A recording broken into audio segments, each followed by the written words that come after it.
Hi everybody, I thought I'd just tell you what I've been working on recently. So currently, as you know, I'm working on my GLaDOS costume, which is currently sitting up there.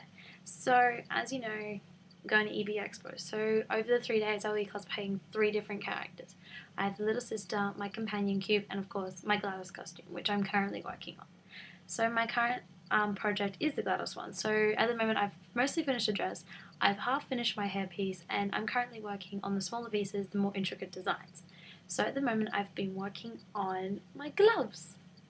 Now, although it doesn't look very nice in the photo, this is taking me quite some time, and it does actually have quite a bit of detail. So I didn't actually make the glove itself because the material used is quite stretchy and it's really annoying to work with. So what I did was I bought them for about $4 each at a craft store or $2 store, and I simply bought 2 pairs just in case one didn't work, and I made a stencil to make the Aperture Science logo, and then I bought some rope, which I bought for my original cosplay, but I didn't really want to use it for something else, so I decided I'd use it there. So in order to make a stencil on the side of your glove, if you're ever going to make something similar to this, is you grab, you print off what you need. So you might want the Aperture Science logo, so you print off on the sides that you want, and then using sticky tape, you cover the entire thing. So this creates on both sides. So this creates sort of like a contact sort of look. So you can use contact paper if you have it. Then using a Stanley knife, I cut out all the segments really carefully. As you probably noticed, the R's, the P's and the R's are coloured in. That's because you can't really cut them out without ruining the rest of it.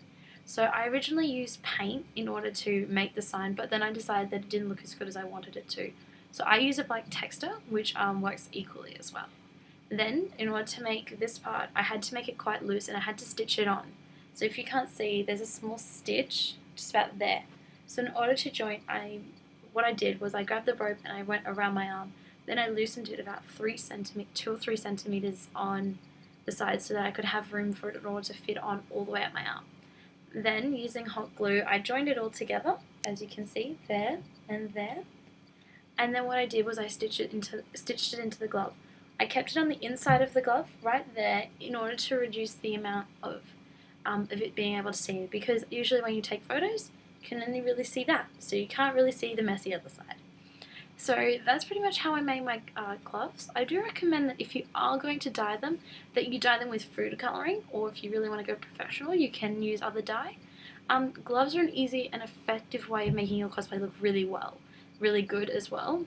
So if you do have a cosplay that you think might need something else, or you have the freedom to do it, I do recommend using gloves because not only are they fun to wear, but they also add sort of a little bit more difference to your cosplay. Okay, see you later. Thank you.